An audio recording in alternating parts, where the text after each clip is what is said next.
Haleluya, salam saudara-saudara. Jumpa lagi di channel ini.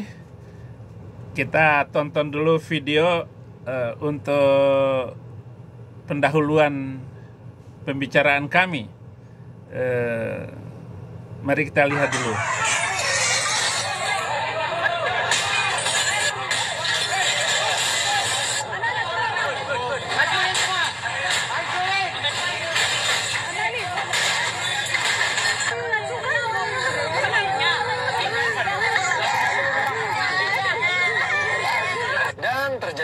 terjadi lagi.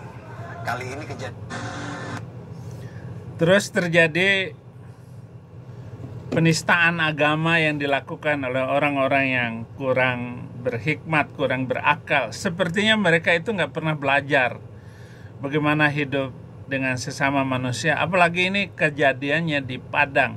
Padang itu kita kenal adalah suku dengan madam tinggi, madah dan cara berbicara, serta dianggap sebagai suku yang tinggi moralnya karena syara basandi kitabullah, adat basandi syara, syara basandi kitabullah. Saudara, bagian ini sekali ini saya kedatangan tamu dari Indonesia dan beliau tidak menampakkan wajahnya karena ya keluarganya masih di Indonesia, dan kalau ngomongin namanya atau siapa dia, beliau tidak menyebutkan namanya. Haleluya. Selamat siang Bapak. Bapak bisa ceritakan apa yang terjadi di entah di pengalaman Bapak, kenapa sampai di negeri ini? Silakan. Ya, selamat siang waktu California. Jadi semoga seluruh NKRI berapa persen pun yang menonton ini tidak ditambah, tidak dikurang. Sebab firman Allah mengatakan jika ya, jika tidak, tidak. Di luar daripada itu adalah dari si jahat. Jadi kita bicara di depan Tuhan, seolah-olah Tuhan di depan Tuhan kita bicara ini. Tidak baik ditambah, tidak baik dikurang. Pengalaman saya selama di Indonesia, selama saya di Indonesia, mulai zaman Soeharto sampai zaman SBY, ada daftarnya di PGII, Persatuan Gereja-Gereja Indonesia. 3.000 gereja ditutup, dieksekusi pemerintah, massal dan lain sebagainya, dibom, belum lagi yang berkeping-keping dieksekusi di mana-mana di seluruh Indonesia. Setelah zamannya SBY ke zaman Jokowi, tinggal 1.750 daftar di PGI, Persatuan Gereja Indonesia, yang dirusak, yang dihancur, yang disegel pemerintah, seperti di Bandung disegel oleh wali kota. Jadi bukan saja masyarakat saja, tetapi yang intelektual, yang S1, S2, S3 juga bertindak yang brutal ini. Kalau Bapak tadi mengatakan bahwa seperti tidak sekolah, mereka sekolah. Mereka tamat SD, SMP, SMA, S1, S2, S3. Tetapi beda kalau bicara soal jahat. Beda. Mereka paham tapi tidak mau. Kalau Bapak mengatakan karena itu ajaran di agama di kitabnya, beda pula. Yang saya katakan ini untuk Indonesia. Ya, jadi salah satu contoh yang di Batam, Kepri, berapa gereja dirusak di situ? Karena di Indonesia begitu intelektual menak. S1, S2, S3, mana banyak S-nya. Sama dengan gubernur Jawa Barat mengatakan itu kalau sudah dirusak, dihancuri, dipukuli orang, nanti ngomongnya ujung-ujungnya salah pemahaman. Salah pemahaman. Itu bukan salah paham, tetapi sengaja dilihat, disaksikan orang intelektual, bahkan kapolseknya, bahkan banyak lagi lah. Jadi mereka memang sengaja untuk mengacaukan Indonesia ini. Jadi nggak tahu, belum ada pemerintah yang serius, belum ada. Bahkan apa kata Menteri Humas, dia bilang akan dibekukan.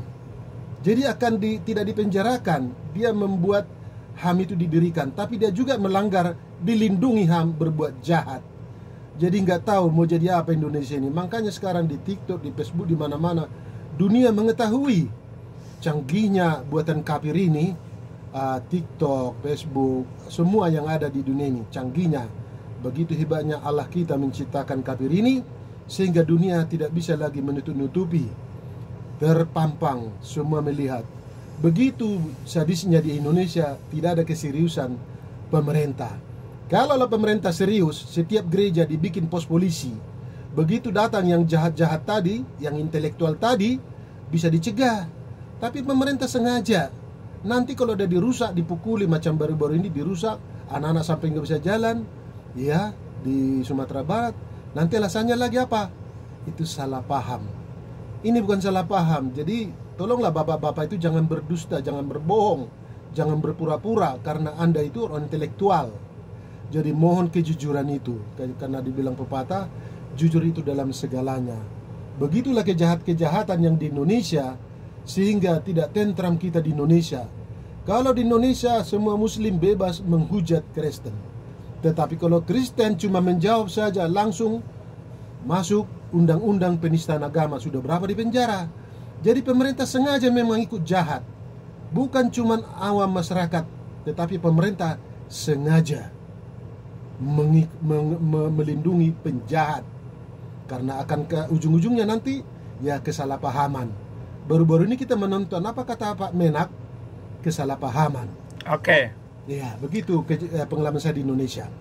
Saudara penonton, teori konstruktivisme adalah teori yang meyakini bahwa segala sesuatu yang terjadi di masyarakat saat ini tidak terbentuk, tidak terjadi dengan sendirinya, tetapi terjadi sebagai hasil kreasi manusia dalam jangka panjang, dan apa yang dipelajarinya secara jangka panjang, dan apa yang dipegangnya di dalam hatinya sepanjang-panjangnya. Jadi kalau orang Islam itu begitu dan orang Kristen ini begini, ya itu karena teori tadi, teori di mana terpendam segala pengalamannya itu. Kalau memang kelakuannya keras, karena apa yang diajarkan di dalam kitab sucinya, apa yang diajarkan dalam pikirannya, dan apa yang dilakukannya selama ini, itulah yang diimaninya, itulah yang terjadi.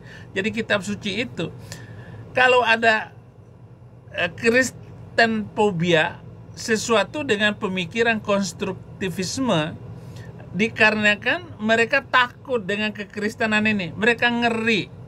Nah, narasumber saya sekarang ini, saya tanya, Bapak melihat di mana saja itu kasus perusakan gereja? Pernah Bapak lihat di mana saja? Saya melihat dengan mata kepala.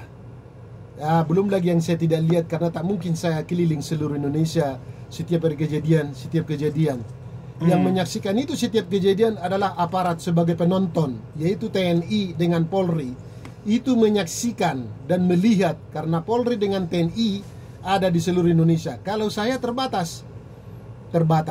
Pada saat saya tahun 1996 di Situbondo, Jawa Timur, ketika kapal saya singgah di Surabaya, di situ gereja ditutup, dieksekusi, dibakar, diperkosa, dirusaklah kelaminnya. Karena waktu itu kita ke sana juga dibatasi oleh aparat, ya. Dibakar hidup-hidup pendeta, dan setelah diperkosa, dirampok semua emasnya lagi ibadah. Itu tahun 1996 itu dirusaklah kelamin perempuan dan dicap di punggulnya, dibilang begini biar kamu tahu rasakan. Itu tahun 1996. Boleh dicek di internet. Tetapi kalau sudah buatan Indonesia, diubah-ubah lagi. Karena berita Indonesia ini susah kita percaya, ya kan? Seperti gosip, dibilang gosok-gosok makin sip. Orang kucing makan ikan di sini contohnya, di sana di luar sudah harimau makan orang. Begitulah berita Indonesia, susah dipercaya. Oke. Ya. Di mana lagi? Saya potong. Bapak pernah mengalami di mana lagi? Ya, yang saya alami lagi pada saat pemboman gereja, pembakaran gereja di Unhas. Unhas itu Universitas Hasanuddin. Itu pada saat waktu menjemput anak saya SD, di situ pulang sholat Jumat, orang pakai sajadah, langsung pulang sholat Jumat membakar itu gereja Katolik. Di samping kiri masuk Unhas, Universitas Hasanuddin. Itu langsung terbirit-birit semua orang. Anakku cepat kuambil, karena itu pastor mau membela gereja itu dibakar juga, tetapi ditahan orang. Itu Itu nyata, bisa dilihat di apa, di internet juga boleh. Dan waktu itu belum lagi selesai itu, dan ada juga di situ berapa kali saya lewat itu di Karebosi. Karebosi itu istilah lapangan terbesar di kota Makassar. Saya lewat di situ, itu gereja dibom, gereja Katolik lagi. Ya, pada saat saya lewat ada apa, itu gereja dibom. Itu dilihat dengan mata kepala sendiri, boleh dicek di internet. Jadi semua sudah ada, dibuat kafir seluruh dunia, tidak boleh ditutup-tutupi. Belum lagi di Batam. Saya pernah singgah di Batam. Itu berapa gereja yang dirusak di Batam. Nanti alasannya lagi karena inilah, karena ini. Banyak alasan. Karena pemerintah tidak mau membuat jaga pos tentara atau polisi di gereja. Kalau ada itu mungkin nama Indonesia. Saya yakin dan percaya karena ajaran agama itu mengajarkan kekerasan, ya, memotong-motong, menghujat Kristen. Saya yakin dan percaya sampai kiamat Indonesia tidak bakalan bisa aman. Tidak bakalan. Saya optimis itu. Terlalu jahat pemerintah, tutup mata. Nah itulah Pak Menak dibilang. Apa dibilang? Sudah nyata-nyata dirusak, diserang, sadar, secara rohani, jasmani, intelektual. Apa kata Pak Menak? Itu salah pemahaman. Salah paham. Sama dengan Gubernur Jawa Barat. Itu salah paham. Nyata-nyata. Kok salah paham Kapolsek? Kok salah paham mereka intelektual? Itu alasan untuk menghindari, menutup-nutupi kejahatannya yang ada di tanah NKRI. Sangat banyak. Jadi belum ada satu presiden pun yang tegas. Bapak pernah keliling dunia dengan kapal Bapak. Apa pandangan Bapak tentang negara-negara yang maju ataupun bedanya dengan negara-negara Islam? Silakan. Iya, saya pernah beberapa negara di seluruh dunia yang beberapa saya jalani. Tapi akhir-akhir ini kita harus akui, di Afrika, Nigeria juga pernah saya lewat di situ, dan itu juga pengenean Kristen habis-habisan, dibakar hidup-hidup. Tapi sekarang melihat kejahatan-kejahatan Islam itu banyak, jadi mereka sadar menjadi Kristen. Masih banyak lagi di Afghanistan, Pakistan, masih banyak lagi akibat kejahatan-kejahatan pembunuhan Kristen, sadis di mana-mana, keseriusan pemerintah tidak ada, bahkan tutup mata seperti di Indonesia.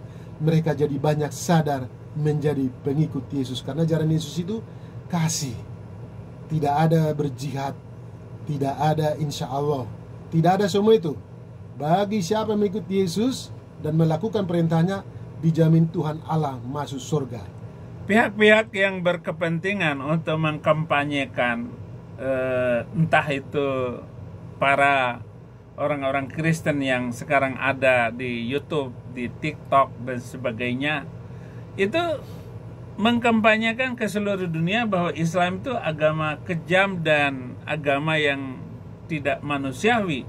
Itu menurut Bapak bagaimana itu? Ya, itulah memang iblis kerjanya begitu, suka menutup-nutupi, tidak gentleman. Tapi ya syukurlah ya, akhir-akhir ini banyak ustaz-ustaz yang sadar, banyak jadi cerdas. Dia mengakui kelakuan Islam ini seluruh dunia bikin teror, bikin teroris, bikin kacau. Banyak sekarang ustaz-ustaz itu kalau kita lihat di YouTube, di Facebook, di mana-mana, sudah mulai banyak sadar ustaz-ustaz bahwa yang diajarkan Islam ini tidak benar, mengacau bangsa dan negara, merusak, menderitakan. Sangat susah kita ceritakan saking sadisnya ajaran Islam ini di seluruh dunia. Dan sekarang syukur sudah banyak ustaz-ustaz yang sadar bahwa ajaran kekerasan Islam ini sangat tidak bisa dicontoh. Ya, memang ajaran iblis. Tapi itu. Kelihatannya orang-orang Islam di sekitar Bapak yang ada di Amerika, yang pernah Bapak jumpai di negara bagian yang lain, itu mereka tenang-tenang saja itu? Bagaimana? Ya, tenang-tenang saja. Jangankan di Amerika, aman masjid. Ya, saya pernah di Dolo Sanggul, Sumatera Utara. Yang bangun masjid itu Kristen.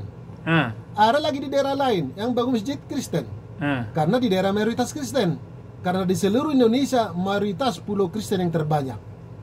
Tetapi kalau sudah di mayoritas Islam, ini berbahaya Kristen. Contohnya di Makassar, mau dirikan gereja nggak boleh. Nanti kalau di gedung dibilang sesat. Nanti di rumah juga dibilang mana izin.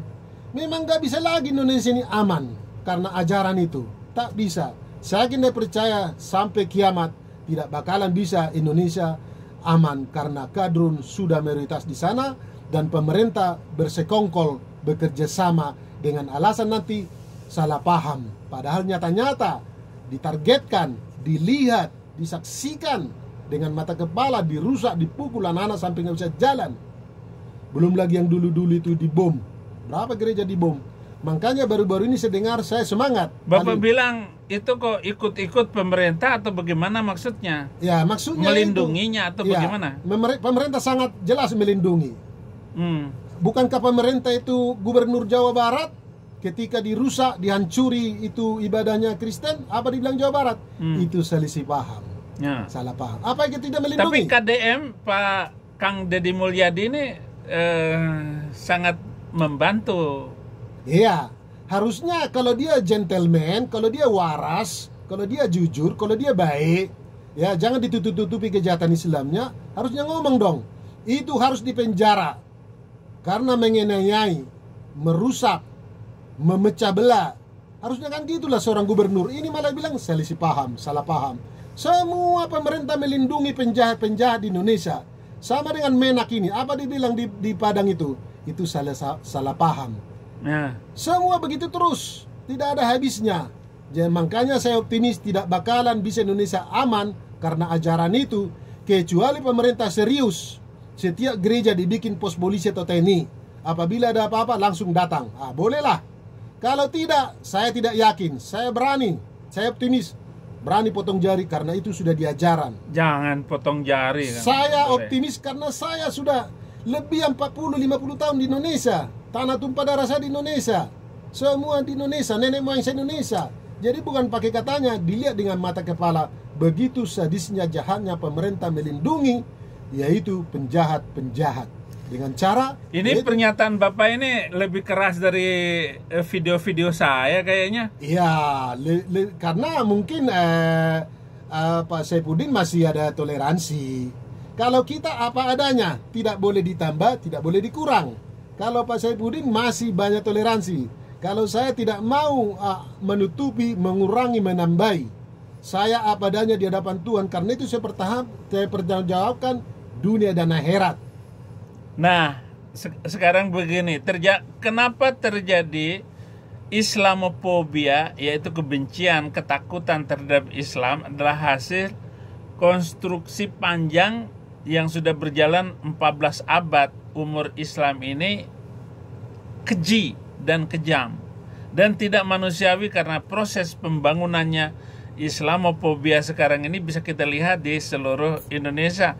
Apalagi kalau bulan-bulan Desember itu adalah bulan-bulan yang menakutkan bagi non-Muslim yang ada di Pakistan, Indonesia, Malaysia, ataupun Afghanistan, ataupun di negara-negara Arab.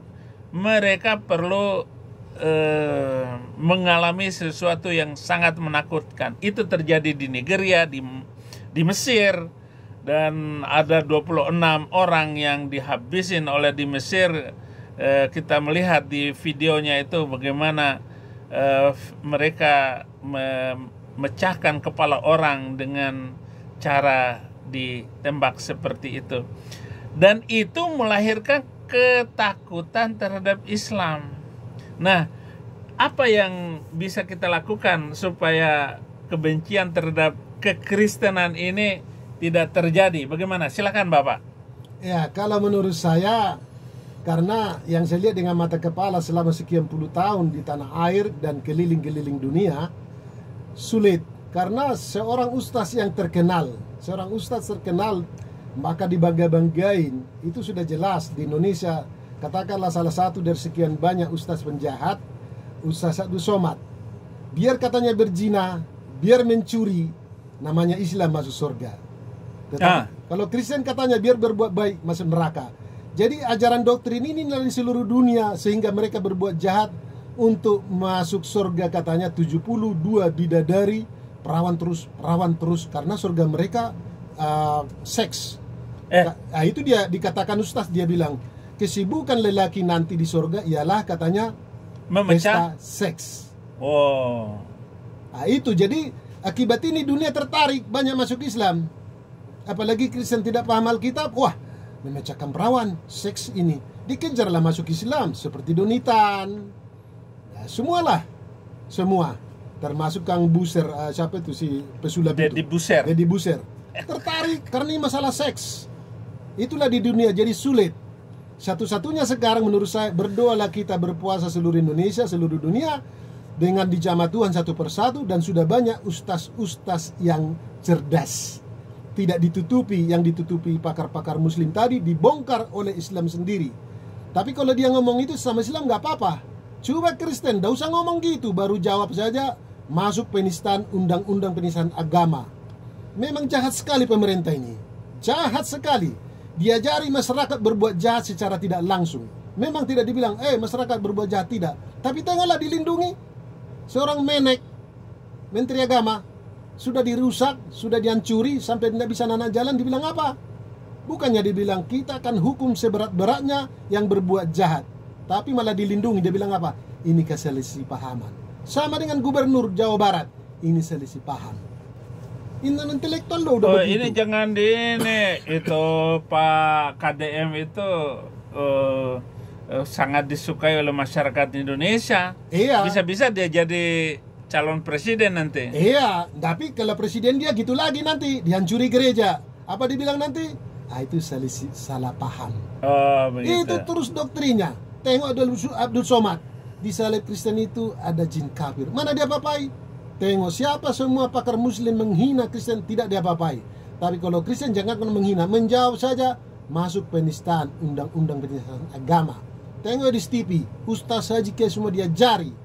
Dia pun dikejar. Jadi di negara kita tidak aman.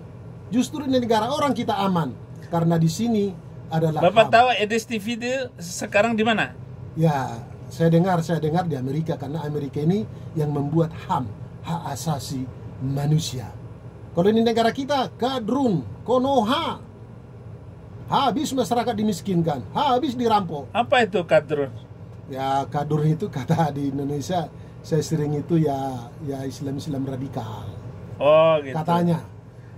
Kadrun itu kadal gurun. Oh begitu ya. Jadi kadal gurun itu kalau ditangkap dia masuk ke lubang itu paling enak makanan di Arab sana. Oh itu kadrunnya. Iya, saudara-saudara, ini ketakutan terhadap Kristen itu wajar karena ratusan ribu setiap tahun Muslim pindah keyakinan masuk ke Kristenan. Jadi cara satu-satunya jalan adalah bikin keonaran, bikin keributan, kemudian ibadah ditutup, gereja dirusak, orang-orang Kristen kalau bisa dianiaya. Kenapa? Mereka sudah habis putus asa untuk melawan kekristenan. Apalagi kalau video-video yang saya sampaikan, walaupun memang isinya banyak sepertinya kebencian terhadap Islam, tapi itu saya berbicara tentang fakta dan kenyataan dari kitab suci, Al-Quran maupun Alkitab dan hadis. Saya ungkapkan semuanya itu. Adalah saya lagi narasi atau apa, saya nggak menunjukkan ayat-ayatnya. Jadi saudara-saudara, kita sudah 23 menit tambah terakhir. Apa harapan Bapak untuk supaya Bapak nanti kalau kembali ke Indonesia ya hidup tenanglah di Indonesia, atau mau hidup di mana?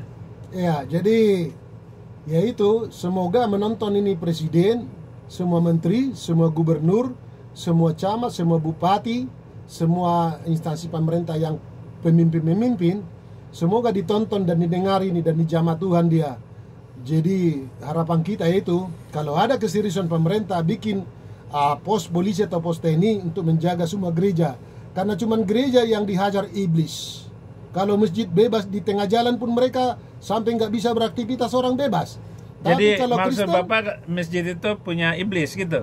Ya kalau begitu caranya menghancuri gereja melulu, terus apa dong? Oh iya. Apa dong? Oke, terus. Ya itu harapan saya. Kalaulah semua menonton ini, mulai dari camat, bupati, gubernur, menteri, presiden terutama, jangan tutup mata. Bikinlah pos-pos, 2-3 orang menjaga setiap gereja di seluruh Indonesia atau TNI.